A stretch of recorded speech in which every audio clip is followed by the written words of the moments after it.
আমার আর রূপার সংসারের বয়স এখন 16 বছর হতো যদি আমরা একসাথে থাকতাম। সদ্য 15 থেকে 16-তে পা দেওয়া দুটা কিশোরী সানসিল্ক শ্যাম্পু করা অবাধ্য চুলকে টাইট করে বেঁধে বেনি করে দুপাশে ঝুলিয়ে দেওয়া মেয়েগুলো জানতোই না যারা যে খেলনাপাতি নিয়ে খেলতে বসতো রোজ সেটাকে একসময় গিয়ে সংসার মানতে ইচ্ছে হবে। আমি আর রূপা স্কুলের বান্ধবী। আমি প্রথম বেঞ্চে, ছাত্রী হলো রূপা মিডিল বেঞ্চের। আমরা ক্লাস ফ্রেন্ডরা কেউ শহরে ভর্তি হইনি। 2019 সালে আমি আর রূপা গ্রামীণ কোঠায় চট্টগ্রামের সরকারি মহিলা কলেজে ভর্তি হই। স্কুলের বন্ধুদের মধ্যে একটা ম্যাজিক থাকে, এক বেঞ্চে বসা না হলে জানা থাকে কার বাড়ি কোথায়, বাবা কী করে, কোন বান্ধবীর ভাই বোন এই স্কুলে পড়ে। আমার আর রূপার বন্ধুত্ব জমতে বেশিক্ষণ সময় লাগেনি। আমার বাবার বাজারে হার্ডওয়্যারের দোকান আর রূপার বাবার পাড়ার মোড়ে বড় মুদির দোকান। দুজনের পরিবার উচ্চ মধ্যবিত্ত বলা যায় গ্রামের জন্য হলে সিট পাইনি দুজনেই প্রথমে আত্মীয়র বাসায় থাকলেও মাসখানিক পরে নেমে গেলাম আমরা বাসার খোঁজে। সদ্য সালোয়ার কামিজ সাথে ওড়না দিতে শুরু দুই এলো চুলের মরির রঙের দুই কিশোরীকে কে বা বাসা দিবে। এক দুপুরে কলেজ থেকে ফিরছিলাম, রূপার ভীষণ ওয়াশরুমের চাপ পেল। হাঁটতে গিয়ে একটা গেট খোলা পেলাম। বড় পুরনো ধাঁচের বড় একটা আম গাছ, শ্যাওলা ধরা কলতলা, পাশ ঘেঁষে ওয়াশরুম, অন্য পাশে লম্বা স্কুলের মতো 3টে সেমি পাকা রুম। আমি আর রূপা কোনো মতে চুপি চুপি ঢুকে ওয়াশরুমে ঢুকতে একটা তীক্ষ্ণ স্বর ছুটে এলো যা কলিজা এপার ওপার করে দিল। বের হয়ে এলেন এক বৃদ্ধা। যৌবনকালে অতিরিক্ত সুন্দরী হওয়ার অভিশাপ যেন ছড়াচ্ছে না এখনও। সাদা থানায় যে মরিচার পরে পড়েছে, এখন হলুদ সাদা শাড়ি পরে বের হয়ে এসে চেঁচিয়ে উঠলেন, সরকারি বাথরুম পেয়েছো নাকি মেয়ে? আমি এগিয়ে গিয়ে ব্যাগের সাইড থেকে 5 টাকার নোট এগিয়ে দিতে রাগি চোখে তাকাতে গিয়েই যেন হেসে ফেললেন। রূপা ভয়ে ভয়ে বের হয়ে আসতে উনি দুজনের দিকে তাকিয়ে বলেন, ও মেয়ে ও মেয়ে। আমি ভাবলাম ছেলে মেয়ে ঢুকে শয়তানি করছো। দুজনে একে অপরের দিকে তাকিয়ে হেসে দিলাম। বুড়ি ঘরের দিকে যেতে যেতে বলল, কুকুর ঢুকে গেট খুলে দেয়, যাওয়ার সময় বন্ধ করে দিও। আমি আর রূপা সেদিন বের হয়ে গেলেও পরের দিন আবার গেলাম ওনার এখানে বাসার খোঁজে। উনি জানালেন ছেলেদের কেউ থাকে না, সবাই বুড়ি মরার অপেক্ষায় আছে, মরলেই নতুন দালান বানাবে। আমরা দুজনে পাশের কলেজে পড়ি বলাতে একটু নরম হলেন, বললেন, রাখতে তো মন চায় কিন্তু এখনকার মেয়েদের যা স্বভাব। তবে তোমাদের দেখে ভালোই লাগলো। রান্না করে খেতে হবে আর 8টার মধ্যে ঢুকে যেতে হবে কিন্তু। এই বলে রুম খুলে দিল। খাট টেবিল সবই ছিল। সেদিন বিকালে এক ব্যাগ কাপড় আর বই খাতা, স্কেল পেন্সিল ক্যালকুলেটর নিয়ে 2টা মগ আর 2টা প্লেট নিয়ে নতুন ঘরে উঠলাম আমরা। দুজনেই ছিলাম মায়ের আদরি, রান্না কেউ পারি না। প্রথম দুদিন বুড়িমা খাওয়ালেন, অসাধারণ রান্নার হাত ওনার। আস্তে আস্তে আমরাও শিখতে লাগলাম। কলেজ আর প্রাইভেট শেষে নেমে যেতাম জিইসি এর ফুটপাতে। ভ্যান থেকে আস্তে আস্তে জিনিস কিনতে লাগলাম, মগ, প্লেট, বাটি, চামচ, চিরুনি, আয়না, মশলা রাখার কৌটো, তেল, নুন, পেঁয়াজের ঝুড়ি। রান্না করতে করতে কোনো দিন হলুদ বেশি তো কোনো দিন লবণ নেই, কিংবা রান্না করতে গেলে দেখা যেত তেলেই নেই। অবশ্য আস্তে আস্তে রূপা শিখে ফেলেছিল রান্না। আমরা গ্রামে গেলে মায়ের কাছ থেকে ব্যাগ ভর্তি করে নিয়ে আসতাম দেশি মরিচ, হলুদ, আলু, বেগুন, পুঁটি মাছের ভাজি। আমি রান্না করতে গেলে পুড়ে ফেলতাম আর রূপা বাজার করতে গেলে সব পচা জিনিস নিয়ে আসতো। কেমন যেন আস্তে আস্তে দায়িত্ব ভাগ হয়ে যাচ্ছিল, আমি বাজার করব আর রূপা রান্না। বুড়িমা যেন আমাদেরই অংশ হয়ে গেল। বুড়িমা আর রান্না করতো না, রূপারাই রান্না করতো। আমি ওষুধ আর বাকি জিনিসপত্র আনতাম, ওনাকে নিয়ে ব্যাংকে যেতাম। দুজনে একে অপরের কাপড় ধুয়ে শুকাতে দিতাম কালচে হয় আম গাছটার সাথে বাঁধা লম্বা দড়িটাতে। কাকতাড়ুয়ার মতো ঝুলতো আমাদের রঙিন জামাগুলো বুড়ি মায়ের হলদে থানের সাথে। ওনার ছেলেরা আমাদের দেখে খুশি হতেন, তারা নিশ্চিত হতো। নিয়ে যেতে চাইলেও বুড়িমা যেত না, বলতো মেয়েগুলো ভয় পাবে। আসলেই ভয় পেতাম। আমি আর রূপা এক খাটে ঘুমাতে ঘুমাতে বুঝলামই না কখন অভ্যস্ত হয়ে গেলাম। আমার ঘুমানোর সময় হাঁটুগুলো ভাঁজ করে বুকে চেপে ধরার অভ্যাস। রূপা প্রথম প্রথম বিরক্ত হলো, আস্তে আস্তে কেমন যেন দায়িত্ব নিয়ে পা সোজা করে টেনে দিয়ে গায়ে চাদর দিয়ে দিত। আমি পেছন থেকে আলতো হাত রাখতাম ওর গায়ে। ওর এক ঝাঁক কোকড়া চুল গুলো সবসময় আমার মুখে এলিয়ে পড়তো। আমি বিরক্ত হয়ে সরাতে সরাতে অভ্যস্ত হয়ে গেলাম। ধীরে ধীরে আমরাও মিশতে শুরু করলাম সবার সাথে। আমার কাপড় চোপড়ে হালকা আধুনিকতার ছোঁয়া লাগতে লাগলো। রূপা তেমনই রয়ে গেল। এইচএসসি পরীক্ষা শেষ করলাম দুজনে। তারপর দিলাম ভার্সিটির পরীক্ষা। পরীক্ষার আগের দিন রূপার মায়ের অসুস্থ হওয়াতে ছুটে গেল রূপা। রাতের বেলা এসে পরদিন ছুটলো পরীক্ষা দিতে। আমি চট্টগ্রাম ভার্সিটিতে এসে গেলেও রূপা কোথাও সিট পেল না। আমার মন খারাপ হয়ে গেল। আমি ভাবলাম আমি পড়বো না ভার্সিটিতে, কিন্তু রূপার জোরাজুরিতে আমাকে ভর্তি হতে হলো। রূপা আমাদের কলেজে অনার্সে ভর্তি হয়ে গেল। আমাদের একসাথে আসা যাওয়া বন্ধ হয়ে গেল। মন খারাপ করে ছুটতাম আমি। কত শখ ছিল দুজনে শাটল ট্রেন করে যাবো আসবো। এখন তো রোজ যাই, কিন্তু মনে পড়ে থাকে রূপার সাথে। আমাকে ভোরে ছুটতে হয়, ফিরতে ফিরতে রাত হয়। এর মাঝে রূপা একা হয়ে যায়। রূপা একটা কোচিংয়ে ভর্তি হয়। সেখানে রূপার সাথে সুমন নামে একজনের সম্পর্ক হয়। সে ওখানে টিচার ছিল। তাছাড়া রূপাদের আত্মীয় ছিল, যাকে আমি একদম পছন্দ করতাম না, কারণ আমার সাথে দেখা হলে সে আমার গায়েও পড়তো। ওর স্বভাব কোনোদিনও ভালো ছিল না, কিন্তু রূপা ধীরে ধীরে ডুবে গেল ওর মায়াজালে। আমি ভার্সিটি থেকে এসে রূপাকে সব জানাতাম। আমার সব বন্ধু ওকে চেনে, নাম জানতো সব স্যারের, এমনকি চিনতো ফুচকাওয়ালাকেও। আমার কথার ফুলঝুরি চড়তো ওর কাছে। রূপা ছাড়া আমি আর কোনো বন্ধু বানাতে পারলাম না তেমন। এখন আর আমাদের কথা হতো না। রূপা রোজ বের হতো ওর সাথে। ঘরে ফিরে মোবাইলে লেগে থাকতো। ওদের ক্লাস হতো না ঠিক মতো। আমি চাইলেও রাত জাগতে পারতাম না। ধীরে ধীরে রূপার গায়ের গন্ধ যেন আমার কাছে অচেনা হতে লাগলো। ও কামিনী ফুলের সুঘ্রাণ সাথে আজকাল পেতাম এক ধোঁয়াটে গন্ধ। তাও আমি মেনে নিতে লাগলাম। একটু একটু করে দূরে সরছিলাম, তবে মধ্যরাতে ওর খিলখিল শব্দে আমিও যেন দীর্ঘশ্বাসের আম্রমুকুলের মাদকতায় ডুবতাম। তাও টের পেতাম আমার বুকের উপর হাঁটু মুড়ে রাখা পা টেনে সোজা করেছে সে। আলতো বিলি কাটছে চুলে টেনে দিচ্ছে দুজনে এলোমেলো হাতে সেলানো সেই কাঁথাটা। ভার্সিটিতে আমার এক প্রেমিকও জুটলো নাকি আমি জুটলাম আজও আমি বলতে পারবো না। ঝুপঝুপ বর্ষায় তার কাছে কদমের আবদার করছি। কখনো বলেছি একজোড়া টিয়া পাখি এনে দিতে, তবে আমি তার জন্য শাড়ি পরতে শিখেছিলাম। হাতে দিয়েছিলাম ঝুনঝুন কাচের চুড়ি, কিনেছিলাম লাল এবং গোলাপি রঙের লিপস্টিক। কিন্তু একদিন সেই জানালো আমার সাথে মধ্যে নাকি প্রেমিকার ভাব নেই। অবাক হয়ে চোখের পাতা না ফেলে শুধু প্রশ্ন করছি কোনো শব্দ ছাড়া। আমি নাকি জোর করি না, সন্দেহ করি না, ঝগড়া করি না, জেলাসি হই না। আমি শুধু সরল স্বরে বলছিলাম আমি তো বিশ্বাস করি তোমায়। আমার কদম মারিয়ে সে চলল। ওই যে স্বভাব আমার, আমি জোর করলাম না। সেদিন কাক ভেজা হয়ে বাসায় ফিরলাম। ভাবলাম ঝাঁপিয়ে পড়বো রূপার বুকে। রূপা দরজা খুলল হাসি মুখে। আমি যেন সব ভুলে গেলাম। আমাকে ভেজা দেখে দ্রুত ভিতরে গিয়ে শুকনো কাপড় আর তোয়ালে নিয়ে এলো। সাথে বলে যাচ্ছে, কতবার বলি ছাতা নিয়ে যা, আমি দিলাম না তাই নিলি না, এইভাবে কি হয়?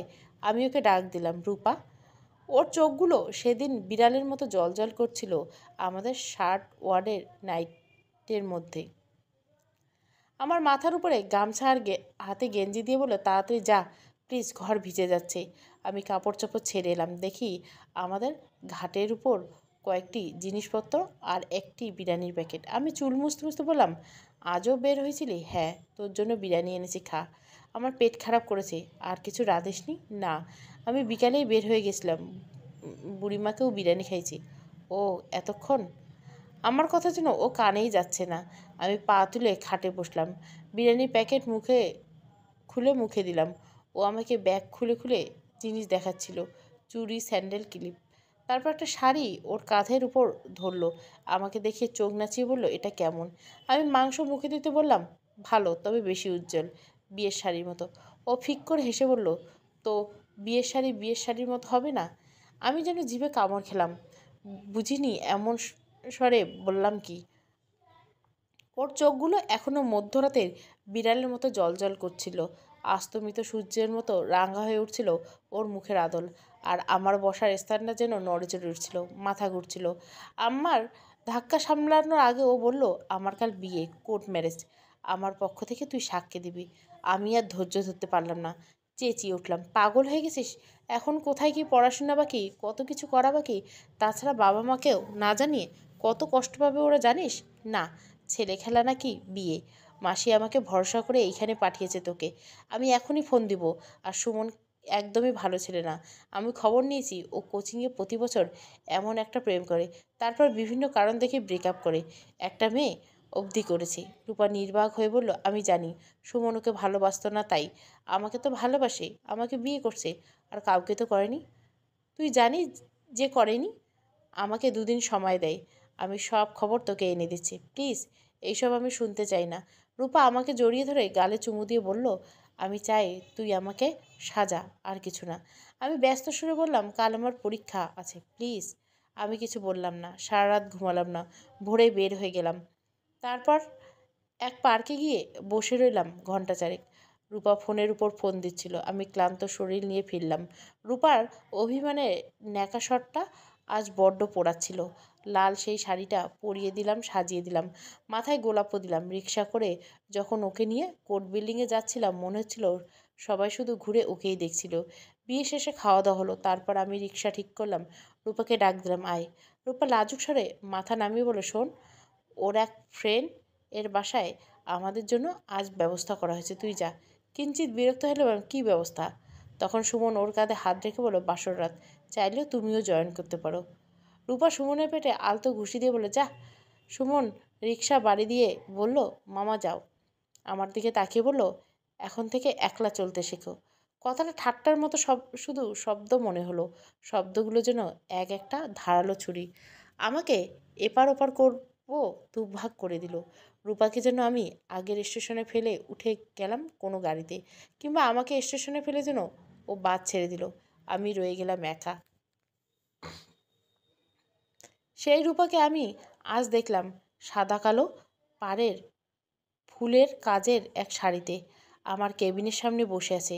আমার পিএ জানালো সে নাকি গত এক সপ্তাহ ধরে অফিসে আসছে একটা চাকরি আসায়।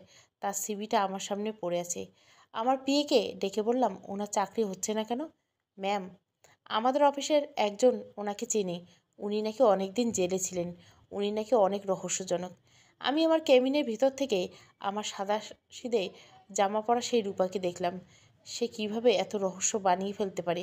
সেদিন রাতে আমি একা ঘুমালাম, ঘুমাইনি, কেমন যেন আধো ঘুম। ভোরের দিকে চোখ লেগে গেল। যখন চোখ খুললাম তখন 10টা। ভার্সিটি যাওয়া আর হলো না। উঠে একাই নাস্তা বানালাম, চা খেয়ে বুড়িমাকে ডাকতে গেলাম।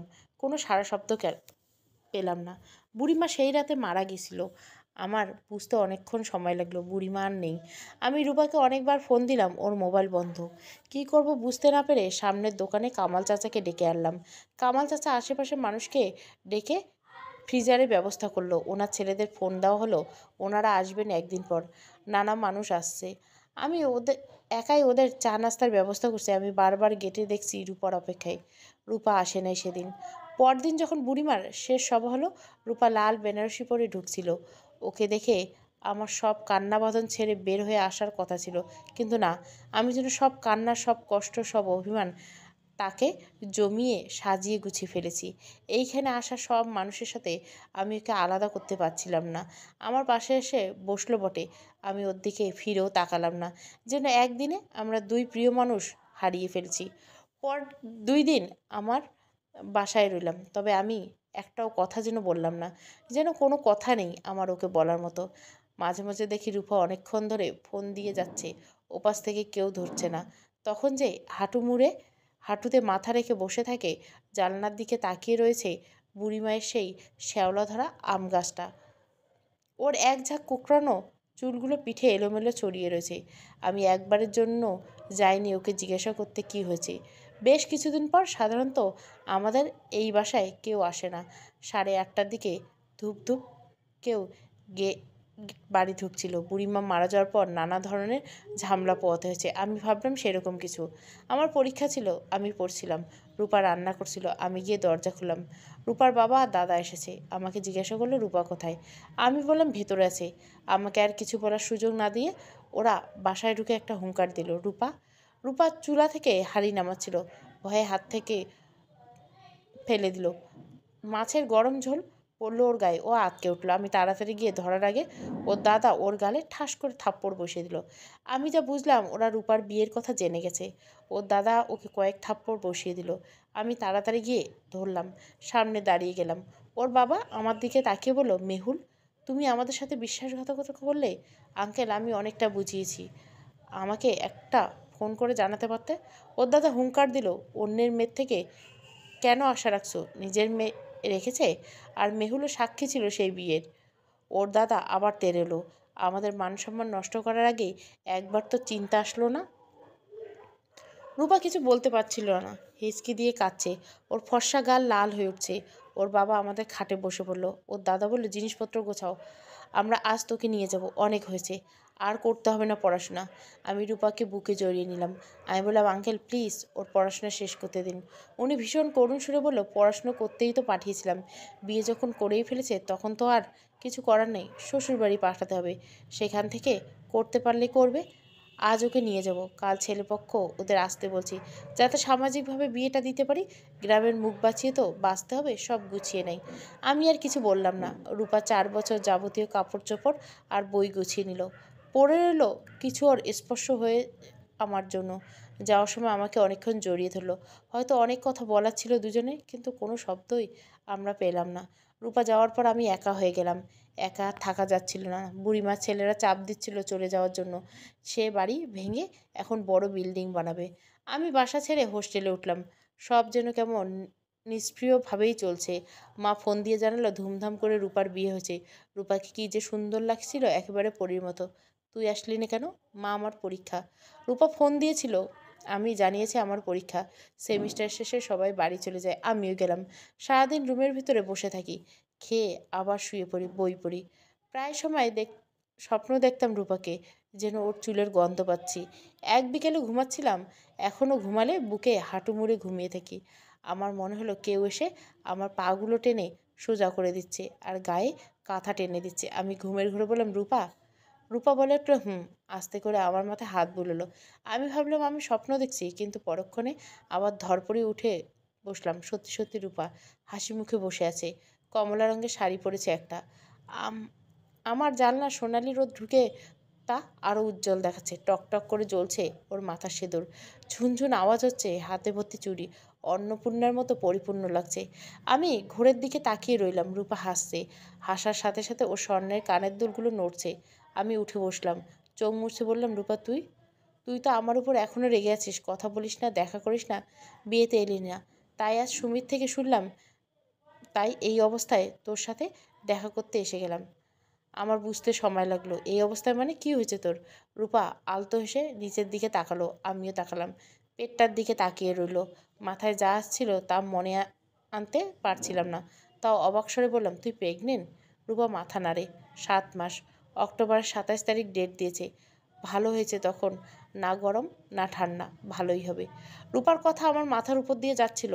আরশোলা দেখলে পুরো বাড়ি মাথায় তুলে ফেলা, একটু হাত কেটে গেলে কেঁদে কেটে এক করে ফেলা, অন্য কারো বাচ্চা দেখলে ফেলে দিবে এই ভয়ে কোলে না নেওয়া রূপা নাকি নিজেই মা হচ্ছে।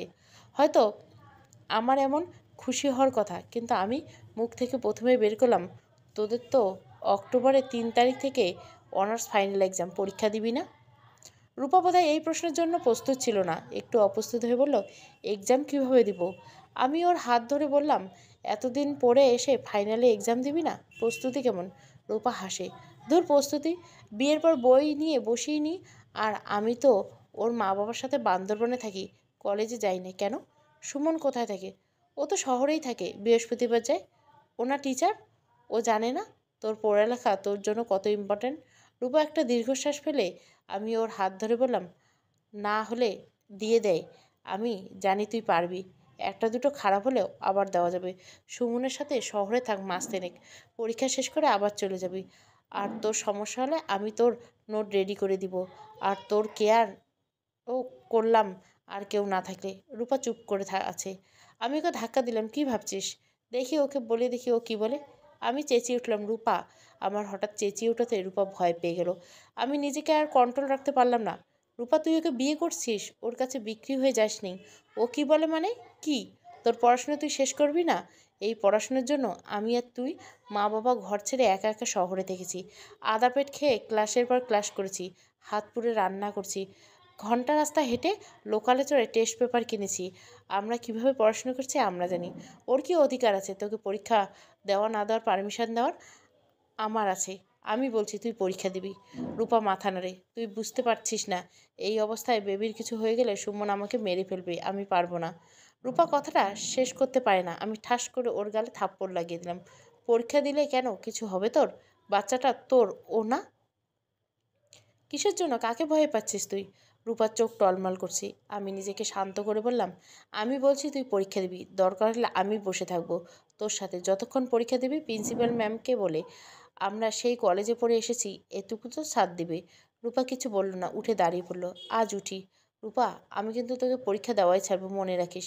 না হলে ইন্টার পাস দিয়ে কোনো চাকরি পাবি না তুই। রূপা দরজার বাইরে দাঁড়িয়ে স্যান্ডেল পরতে পরতে বলল, আমার আর চাকরি লাগবে কেন? আমার আবার রাগ উঠে গেল, কিন্তু কিছু বলার আগেই রূপা চলে গেল। সেদিনের পর থেকে আমি রোজ রূপাকে ফোন দিচ্ছিলাম। প্রথমে ধরে বলল সুমন মানা করছে, ও আমার ফোন ধরা বন্ধ করে দিল। আমি সুমনের নাম্বার নিয়ে ওকে ফোন দিয়েও অনেক বুঝলাম। সুমন আমাকে বলল প্রথম বাচ্চা, কোনো রিস্ক চায় না সে। আমি ওকে বললাম আমি থাকবো ওর সাথে। সুমন প্রথমে আমাকে সুন্দর করে বলল, পরে বাজে ব্যবহার করতে লাগলো। আমি নাকি রূপাকে হিংসা করি, জ্বলি, তাই ওর ক্ষতি চাইছি। এইসব পাত্তা না দিয়ে আমি রোজ মেসেজ দিতে লাগলাম। পরীক্ষার 2 দিন আগে অ্যাডমিট তুলে নিয়ে গেলাম রূপার বাসায়। রূপা হ্যাঁ না কিছু বলল না। সুমন আমার সামনে অ্যাডমিটটা জানলা দিয়ে ফেলে দিল। আমি দৌড়ে নিয়ে নিলাম। পরীক্ষার দিন সকাল 8টা থেকে ওর বাসার সামনে দাঁড়িয়ে রইলাম অ্যাডমিটটা বুকে নিয়ে। 1টা অবধি ঠায় দাঁড়িয়ে রইলাম। পরীক্ষা 2টা থেকে রূপা জানলা দিয়ে তাকিয়ে আছে আমার দিকে অসহায়ের মতো। 2টার দিকে ঝুম বৃষ্টি শুরু হলো। প্লাস্টিকে ফাইলে অ্যাডমিটটা নিয়ে আমি বৃষ্টিতে দাঁড়িয়ে রইলাম। রূপা আমায় ডাকছিল বাসায় যেতে, আমি গেলাম না। বৃষ্টি থেমে গেল। সুমন নিচে নেমে আমাকে অনেক অপমান করলো। আমাকে বোঝালো আমি হেরে গেলাম। আমি ভীষণ স্বার্থপর মেয়ে, শুধু নিজেরটাই বুঝি। রূপা আমার মতো না, স্বার্থপর না। আমি আর তাকালাম না। পায়ে হেঁটে ফিরে এলাম। সেদিন রাতে আমার তীব্র জ্বর এলো। আমি 7 দিন বেহুশের মতো ঘুরেছিলাম। যখন সুস্থ হলাম আমি আরও নিশ্চুপ হতে শুরু করলাম। পরের মাসে আমার ফাইনাল এক্সাম দিয়ে আমি স্কলারশিপ নিয়ে দেশের বাইরে চলে গেলাম। এরপর কোনো দিন রূপাকে দেখিনি, শুধু মা বলেছিল রূপার একটা ছেলে হয়েছে। এরপর আমি আর কোনো খবর জানি না। সবার সাথে সব যোগাযোগ বন্ধ করে দিলাম। আমি ওর জব অ্যাপ্লিকেশনটা দেখলাম। অফিস সহায়ক হিসাবে আবেদন করেছে, বেতন 12,000 টাকা। আমি আমার পিএকে ডেকে বললাম, সামিয়া তুমি জানো আমার স্যালারি কত? সামিয়া হাসে। আমি বললাম বলো। 3 লাখ প্লাস ম্যাম। তুমি তো আমার পিএ, তোমার স্যালারি কত? 35,000 ম্যাম। সামিয়া দাঁড়িয়ে আছে। আমি ওকে বললাম কিছু বলবে? ওনার কি করব, উনি ইন্টারভিউ দিয়েছেন বাট সিলেক্ট হয়নি, তাও রোজ আসছে আপনার সাথে দেখা করতে চাইছে। আমার নাম বলেছে? জি ম্যাম। আচ্ছা 10 মিনিট পর পাঠাও। সামিয়া তাও দাঁড়িয়ে রইল। আমি ল্যাপটপের দিকে তাকিয়ে বললাম আর কিছু বলবে? ম্যাম আজ আমাকে আগে যেতে হবে। আজ আমার বেস্ট ফ্রেন্ডের বার্থডে, ওকে প্রমিস করছি যাব। বেস্ট ফ্রেন্ড শব্দটা কেমন যেন বুক কেঁপে উঠল। রূপা কি কখনো আমি আমার বেস্ট ফ্রেন্ড সম্বোধন করছি? কিন্তু ও ছাড়া আমার কি আর কোনো বন্ধু ছিল নাকি আছে? আমি সামিয়াকে বললাম যাও, তাহলে ওনাকে 10 মিনিট পর পাঠাচ্ছি। ম্যাম বেশি সময় দেওয়ার দরকার নেই, এসব মহিলারা এমনই করে, নিজের যোগ্যতা তো নাই। সামিয়া শেষ করতে পারে না। আমি আমার চোখ রক্তবর্ণ করে তাকাতেই সামিয়ার কোনো শব্দ করার সাহস পেল না। রূপাকে নিয়ে কোনো কথায় এখনও কি সহ্য করতে পারি? আমি ওয়াশরুমে গিয়ে ফ্রেশ হয়ে গেলাম। আয়নার সামনে দাঁড়িয়ে তাকিয়ে রইলাম। কিভাবে ফেস করব বুঝছি না। আমি গিয়েই বসতেই রূপা দরজা ঠেলে ঢুকলো। আমার গলাটা কেমন যেন ধরে যাচ্ছে, মনে হচ্ছে এক্ষুনি তৃষ্ণা পাবে। আমি গ্লাস থেকে পানি খেলাম। রূপা একদম স্থির হয়ে বসে আছে, যেন কোনো শান্ত নদী। ওর চোখগুলো এত বেশি স্থির যেন মনে হচ্ছে যে কোনো মৃত মাছের চোখ। মুখে আর শরীরে এত বেশি ক্লান্ত, ওকে আমার চেয়ে 20 বছর বেশি বয়স্ক লাগছে। কেমন আছিস রূপা? ভালো। আমি কি বলবো খুঁজে পাচ্ছিলাম না। রূপা কিছু বলছে না। এক অসহ্য নীরবতা। রূপা কিছু বলছে না। এক অসহ্য নীরবতা। রূপা বলল অনেকক্ষণ পর, আমি অনেক দিন ধরে আসছি তোর খুঁজে, তুই ছিলি না। আমি মালয়েশিয়া ছিলাম অফিসে একটা কাজ নিয়ে, তুই জানতি আমি এইখানে আছি। আমি তোর সব খবর রাখি, তুই রাখিস না আমার খবর। আমি কিছু বললাম না, চুপ করে গেলাম। আমার একটা চাকরির খুব দরকার, দেখ না কিছু করতে পারিস কি না, ভীষণ খারাপ অবস্থায় আছি। না হলে আসতাম না তোর কাছে এত অপমান সহ্য করতে। ওর কথাটা আমার বুকের উপর একটা তীব্র ধারালো ছুরি যেন এপার ওপার করে ছুটে যাচ্ছে। রূপা কথাগুলো যেন এত শান্ত গলায় বলছে যেন এইসব কথার জন্যই এসেছে। আমি কথাগুলো বলতে পারছি না, গলা কাঁপছে। এইভাবে বলছিস কেন? দেখি আমি কিছু একটা ব্যবস্থা করে দিব। রূপা ওর সিভিটা আমার দিকে এগিয়ে দিল। আমি উল্টে দেখলাম না। রূপা বলল, দেখবি না, লজ্জা লাগছে দেখতে? তোর লজ্জা পাওয়ার কী আছে? শিক্ষাগত যোগ্যতা এইচএসসি পাস। আগে অনেকগুলো হাসপাতালে আয়ার কাজ করছি। ও। রূপা নিষ্প্রিয় গলার প্রতিটা শব্দ আমার বুক দুমড়ে মুচড়ে দিচ্ছে। পারবি তো? আমি ব্যস্ত ভঙ্গিতে ল্যাপটপের একই ফাইল বারবার ক্লিক করতে করতে বললাম, কেন পারবো না? তবে দেখি আরও ভালো কোনো পোস্টে দিতে পারি কিনা। রূপা সিভিটা টেনে নিয়ে বলল, যতটুকু যোগ্যতা ততটুকুই দিবি, এর বেশি হলে যে টাকার ভাত গলা দিয়ে নামবে না। ওর এই কথায় আমি আহত প্রাণীর মতো ওর দিকে তাকিয়ে রইলাম। কেন যেন মনে হচ্ছে ও ইচ্ছে করে আমাকে কষ্ট দেওয়ার জন্য এইভাবে বলছে, কিংবা পরিস্থিতি ওকে বাধ্য করেছে।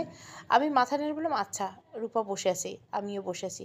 রূপা বলল, আমি তোকে অনেক মেসেজ করেছি তোর ফেসবুক মেসেজে। আমি ল্যাপটপের দিকে তাকিয়ে অযথা ব্যস্ততা দেখে বললাম, ওই আইডিটা আমি ব্যবহার করি না অনেক বছর। কেন? পাসওয়ার্ড ভুলে গেছি। ও, তাই তো অনেক বছর জন্মদিনের উইশ আসে না। আমি চুপ করে রইলাম। আমার যখন প্রথম ফেসবুক খুলি, পাসওয়ার্ড না ভোলার জন্য একে অপরের বার্থডে দিয়েছিলাম। আমি ইচ্ছে করেই সেটা ব্যবহার করি না। রূপা বলল, আজ উঠি, যদি পারিস ফোন দিবি। আমি কিছু বললাম না। রূপা চলে গেল। যে রূপা মনের মধ্যে এতগুলো উড়ন্ত প্রজাপতির মতো বাঁচিয়ে রেখেছি, তাকে আজ দেখলাম গুয়ে পোকার রূপে। মানতে যেন কষ্ট হচ্ছে। রূপা বের হয়ে যাওয়ার পর আমি আগের আইডিটা ওপেন করলাম। ওপেন করতে টুং টুং করে যেন হাজারটা মেসেজ আসলো। অনেকগুলো মেসেজ, হাজার হাজার মেসেজ। অনেক সময় ধরে দেওয়া। লাস্ট মেসেজটা 4 বছর আগে। জানি তুই এই মেসেজগুলো পড়িস না, তাও আমি দেই, কারণ তুই ছাড়া এখন কেউ নেই যাকে আমি লিখবো। আমার একমাত্র আশা, তুই কোনো না কোনো দিন একদিন আমাকে এই নরক থেকে বের করবি। কিন্তু দিন দিন তা ক্রমশ কমে আসছে। আজ শূন্য মনে হচ্ছে, কারণ আজ আমি শূন্যে গিয়েছি। 3 দিন ব্লাড যাওয়ার পর আজ বন্ধ হয়েছে। ওরা আমার তৃতীয় সন্তানটাকেও মেরে ফেললো। লিখতে পারছি না, হাতগুলো তীব্র ব্যথা। আমি হাসপাতালে যেতে চেয়েছি বলে 2টা আঙ্গুল থেতলে দিয়েছে ওরা। আমি ঠিক করে নিয়েছি এইবার থেকে মুক্তি নেব। দীর্ঘশ্বাস নেওয়ার মতো একটা মুক্তি। জানি না এরপর কি হবে। তোকে ভীষণ জড়িয়ে ধরতে ইচ্ছা করছে, যদি কখনো দেখা হয় একটু জড়িয়ে ধরিস। দুম করে ল্যাপটপটা বন্ধ করে দিলাম। আমার দম বন্ধ হয়ে আসছে। গ্লাস থেকে পানি খেলাম। জানলার পাশে দাঁড়িয়ে দেখলাম রূপা এখনও রাস্তায় আছে। নিচে নামবো ভাবতেই দেখলাম একটা লোকাল বাসে উঠে গেল। আমি যেন পড়ে রইলাম আবার পরের স্টেশনে। সে চলছে আমায় ফেলে। রাত 3টা। কোনোভাবেই ঘুম আসছিল না। যখনই চোখ বন্ধ করছি তখনই ভূতের মতো সামনে এসে দাঁড়াচ্ছে রূপার অভাব। কিন্তু সেটা ভীষণ ভয়ানক লাগছে। আমি উঠে বারান্দায় বসলাম। বারান্দায় কামিনী বেলি আর হাসনিহানা 3টা একসাথে লাগানো। মাতাল গন্ধ রাহুলের এইসব ভীষণ পছন্দ। রাহুল হুমায়ুন আহমেদের মাতাল ভক্ত। যারা কোনো লেখকের বই রোজ পড়ে হয় তাদের মাতাল ভক্ত বলে সম্বোধন করত সায়ন। দেশের বাইরে পড়তে যাওয়ার পর কারোর সাথে আমার বন্ধুত্ব হয়নি। তখন সায়নের সাথে পরিচিত। ওর বাড়ি ভারতের মুর্শিদাবাদে। ওর সাথে আমার লাইব্রেরিতে। গ্রে কালারের শার্ট পরতো সবসময়। আমাদের প্রেমটা ঠিক যখন মেতে উঠছিল তখনই সায়নের ক্যান্সার ধরা পড়ে, লাস্ট স্টেজ। আমি চেয়েছিলাম শেষ মাসটা কটা দিন যেন আমার সাথে কাটায়, কিন্তু ও বলল, মানুষ যখন জানে অন্য মানুষটা মারা যাবে তখন মানুষ সবটা দিয়ে বাঁচিয়ে রাখার চেষ্টা করে, সুখে রাখার চেষ্টা করে। মানুষটার মনে করে এতে অন্য ব্যক্তিটা সুখ পাচ্ছে, কিন্তু সে সুখ আর সে পাবে না এটা ভেবে রোজ একবার মরে সে। এই যে রোজ তুমি একগুচ্ছ লিলি নিয়ে আমার কপালে চুমু দিয়ে গুড মর্নিং বলো, তখন আমার চোখ বেয়ে পানি বের হয়ে আসে, কারণ এই মায়ের স্পর্শ ছেড়ে যেতে হবে মানতে কষ্ট হয়। তাই আমি দূরে যাব। তোমাকে আমার মনে হয় তোমাকে ছাড়া থাকতে আমার ভীষণ কষ্ট হচ্ছে। এই কষ্টের থেকে মৃত্যু শ্রেয়। সায়ন আমাকে বলেনি কোন দিন সে দেশে ফিরে যাবে, যাতে আমি ওর যাওয়ার দিন না গুনি। ও কোনো ঠিকানা দিয়ে যায়নি যাতে ওর কোনো খোঁজ না পাই। বলে যায়নি আর কতদিন বাঁচবে। ওর খোঁজ পাওয়ার কোনো পথ রেখে যায়নি, যাতে আমার স্মৃতিতে সে বেঁচেই থাকে। আমি রাখলাম তোকে বাঁচিয়ে। আমি খোঁজ নেওয়ার চেষ্টা করিনি সে বেঁচে আছে কিনা, কিন্তু ভাবতে লাগলাম সেও আছে রূপার মতো পৃথিবীর কোথাও না কোথাও, আমার এক টুকরো সুখ স্মৃতি হয়ে। মাঝে মাঝে মনে হয় সায়ন মারা গেছে, আমার কষ্ট হয়। কিন্তু আজ রূপার এইদিকে মনে হলো যে ওকে যদি মৃত জানতাম হয়তো এত কষ্ট লাগতো না। মানুষ মারা গেলে স্থির থাকে, এদের বয়স বাড়ে না, এই স্মৃতি স্লান হয়ে, তবে ভালোবাসা কমে না। কিন্তু বেঁচে থাকলে মানুষ বদলায়, আর মৃত মানুষরা বদলায় না, একই রয়ে যায়। রাহুল দেশের বাইরে। আমার বিছানায় আমার মেয়ে ঘুমাচ্ছে। ওর বয়স 6 হলো। শান্তকে আলাদা বিছানায় রাখা হয়, মাঝে মধ্যে চলে আসে।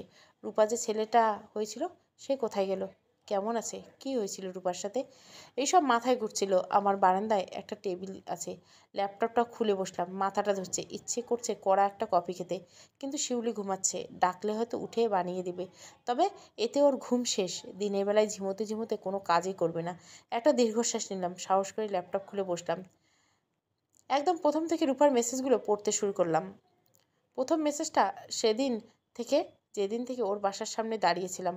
আমার ধারণা ছিল না সেদিন ওর কেমন লেগেছিল, ভীষণ অভিমান জ্বলেছিল।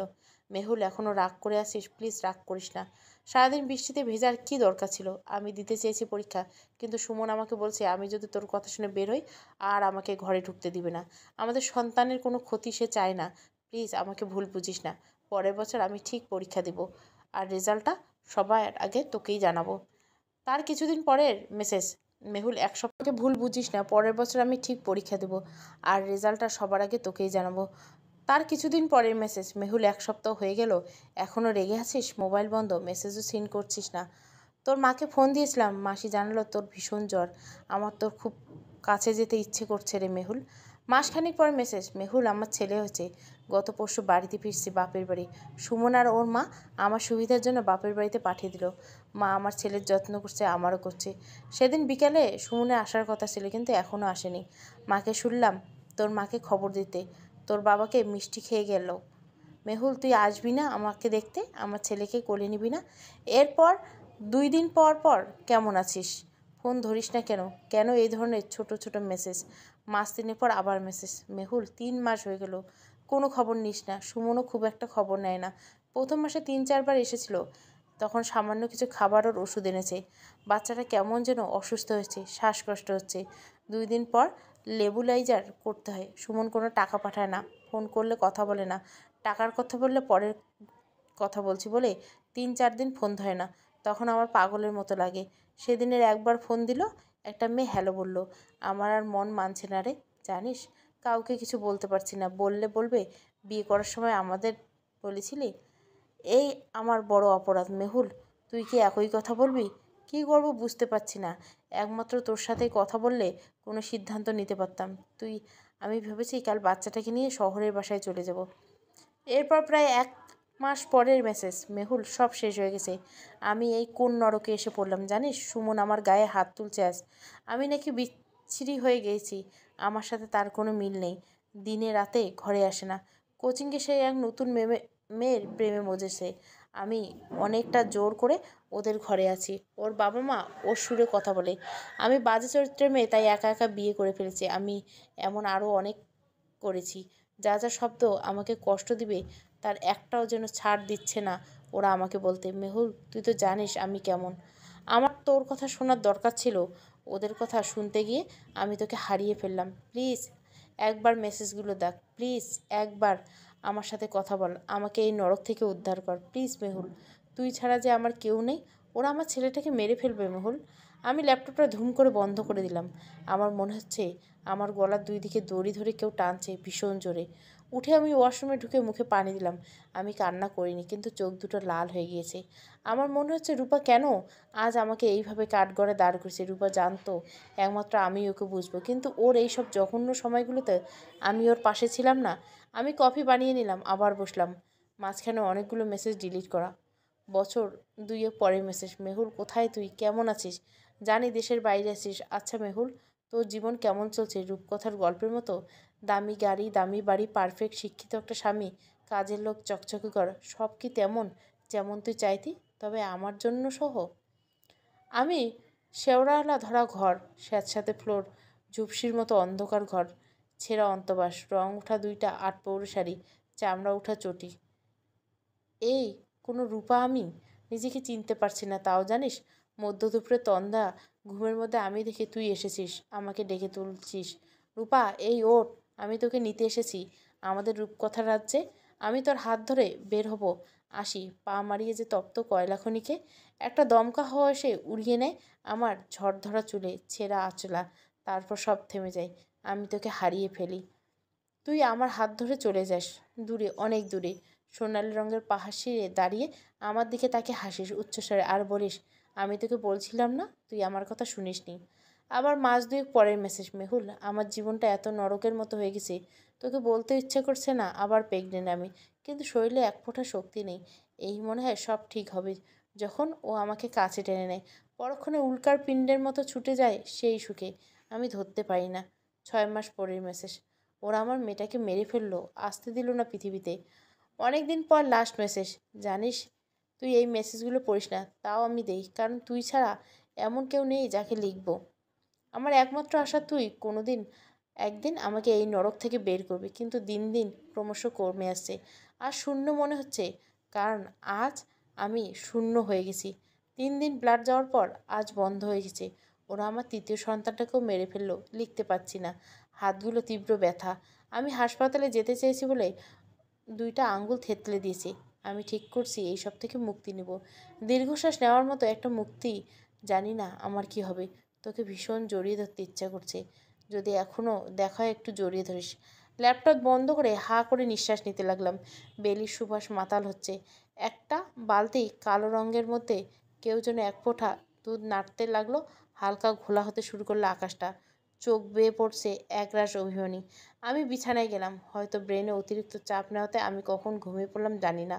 সকালের দিকে একটা বাজে স্বপ্ন দেখলাম। রূপা রক্তাক্ত অবস্থায় দাঁড়িয়ে আসছে। ওর শরীর জুড়ে শুধু রক্ত, কিন্তু কার?